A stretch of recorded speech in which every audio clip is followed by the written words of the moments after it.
Hey, welcome back to Fire and Water Cooking. I'm Darren, of course, and today I know I've never done a video like this before because I just know I haven't. I'm going to make 2 briskets today, actually tomorrow. Today I'm going to trim them up, but I'm going to compare 2 prime grade briskets. One from Wild Fork that I just signed up with this month and trying out some of their food, and one from Sam's Club. I tried to get one from Costco, but they didn't have prime anymore in my local Costco. So I did have one at Sam's Club, so we're going to check out Sam's Club prime brisket, compare it to the prime brisket from Wild Fork. Alright guys, we're going to get these out of these packs, and I'll show you what we're going to do with them. Smoking, grilling, getting hot and hotter, sous vide and chilling from fire and water.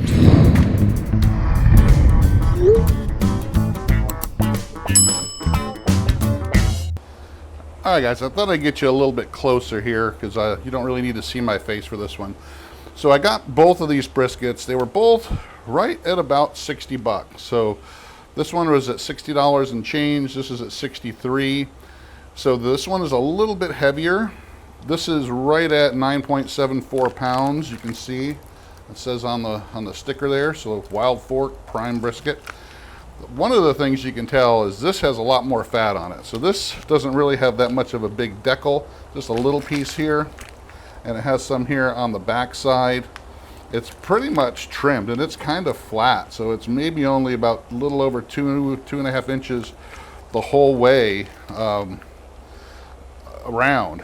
So this one looks like it's actually trimmed a lot more, and this Sam's Club one really has got a lot more hard fat, outside fat, and that decal fat. So really, they're about the same price anyway, about $4.50 a pound. So with this one, it's coming in at like 14 pounds. This is coming in at almost 10. So what I think I'm paying for here is a lot more fat, since we're paying about the same amount per pound.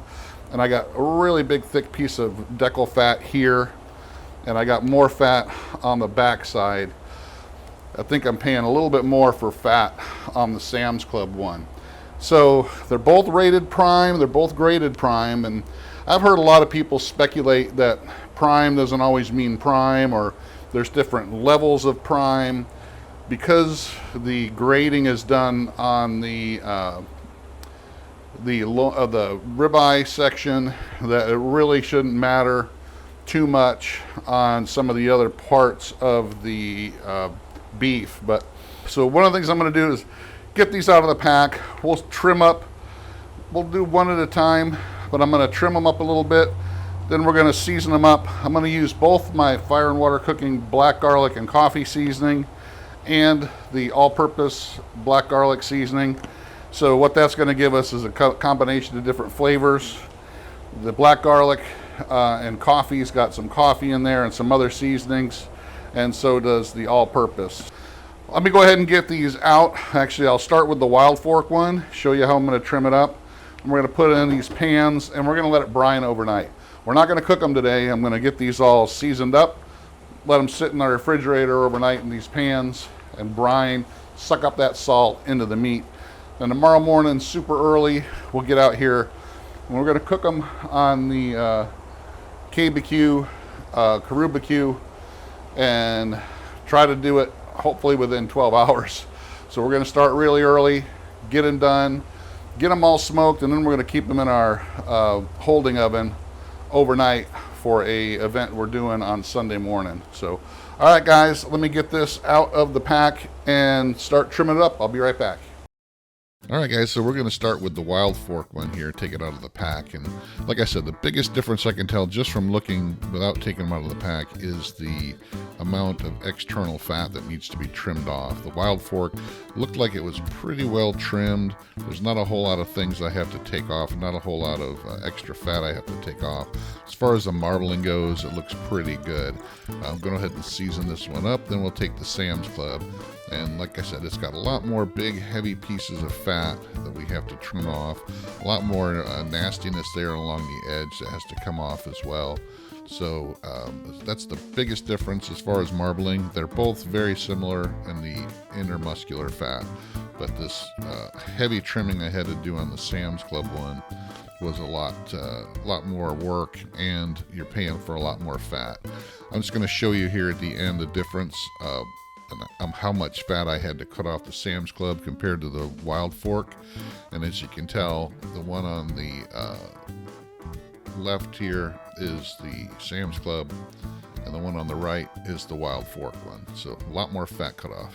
All right, guys, so if you haven't watched any of the other Karubecue or KBQ videos, especially the ones I've done, it's a little bit different kind of a smoker. So your firebox is up here on top, and it's quite small, but what it happens is it's got a convection fan here that actually will pull the smoke and the heat in from the top and into the bottom of the cooking chamber here and back out this way. So it kind of comes around like this, like a convection. And what it does, it actually will pull that smoke through the fire, which is right here, and it'll pull it down into here and then out into the cooking chamber. So you got really super clean smoke the whole time. But I do have to get the fire going. All right, guys, super simple to get this going. I usually lay a few pieces of lump charcoal down in the bottom of the fire pit, and I go use my grill gun torch to get that going. Then I just lay a couple pieces of wood down in there until it gets going. Flame, have your fan on, and it'll help stoke that fire. So really simple, guys. I'll be right back. All right, guys, so these briskets are ready to come out of these pans. Let's see, I think my fire is, yeah, it's right up to about 195, so we can actually start putting these on the racks here and get them ready to go in the Karubecue. Turn them over the right side anyway. So what I'm going to do, I'm actually going to pick this up and I'm going to put it right back over the pan, just so we don't make a mess. Putting some more of this rub on. So I'm going to put just a little bit more seasoning on both of these. And make sure I get any of the nooks and crannies that we missed earlier. It's looking pretty good. That bark's going to turn out really good, I think, for us. You don't have to do a whole lot, guys. Just make sure you cover any holes or spots that you may have missed earlier. Get some of the edges.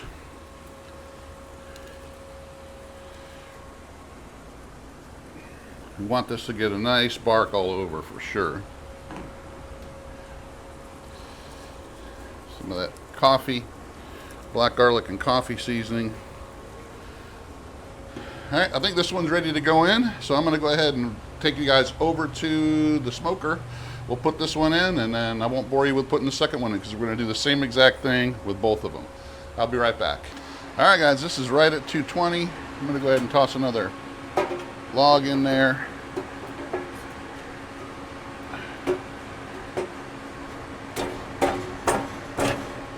Put my lid on. I'm going to open up the bottom.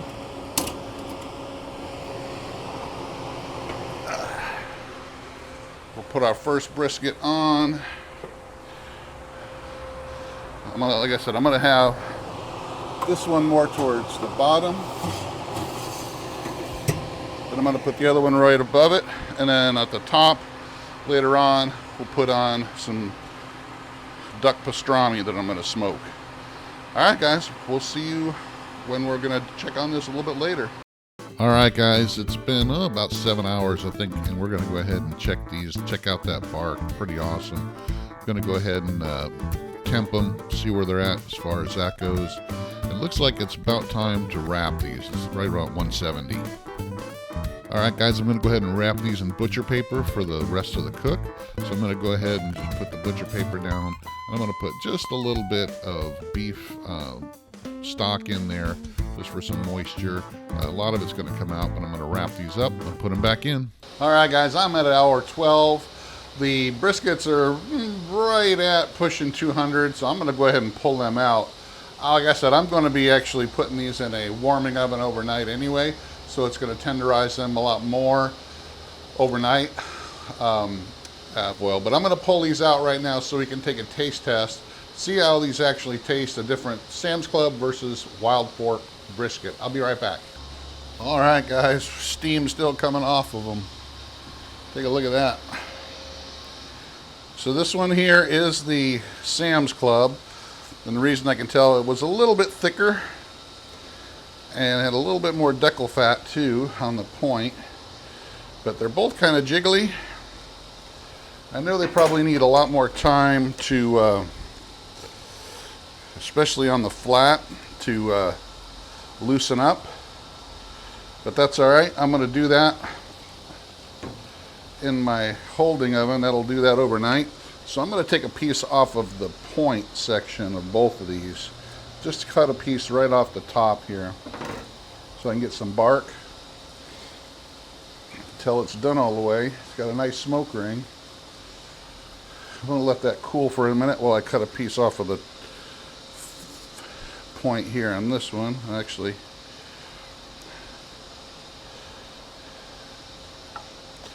and let me turn this over. There we go. Nope, that's the flat. Let me get the point over here. There we go. I just cut a big piece of hunk of fat on the other one, so I didn't want that part.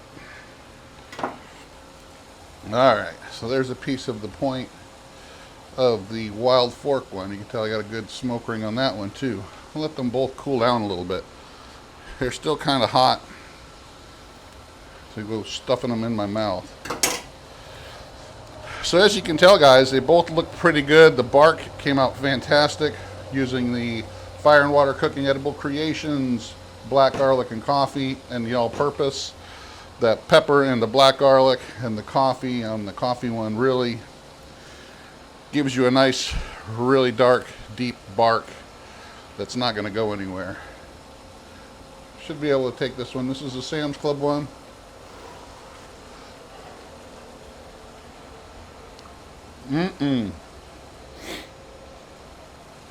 It's a great brisket, guys. There's no doubt about it, especially since it's the point section. Very fat, very, very fatty. This part's very tender. I'm going to take the Wild Fork one now.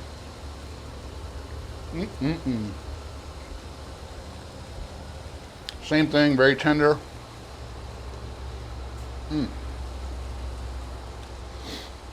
Very juicy. Really can't tell a difference as far as taste or quality that way. Both of them are actually fantastic as far as that goes. So you're just going to have to take a look and see if it's something that you want to compare for yourself. I was very impressed with the amount of fat I did not have to cut off of the Wild Fork one compared to the Sam's Club. So that might be a determining factor for you. If you don't like trimming a whole lot of the brisket, the Wild Fork one will probably be something that you're looking for. If you don't really mind, you're paying about the same price for the Sam's Club one. It looks like it's a little bit bigger. Like I said, this was coming in at 14 pounds before trimming. I had to trim off a good 3.5 to 4 pounds anyway.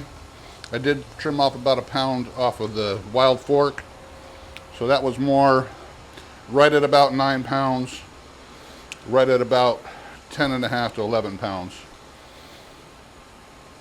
Both are good, guys, so check it out on your own. I would not, if you don't like trimming, get the Wild Fork. If you don't really matter and you're in a Sam's Club, grab the Sam's Club Prime. All right, guys, I just wanted to show you my setup here. This is my Anova precision oven that is going to be my holding oven. It has the ability to have steam injected in there, and it'll hold at a lower temperature. So I'm going to hold these at about 155 degrees overnight, and in the morning they should be perfect. I'll be back.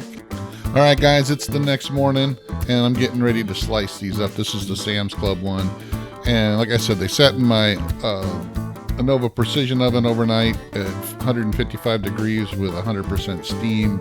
So they finished breaking down here pretty good. This is the flat point, the flat part, and you can tell it falls right apart. Really good smoke flavor still.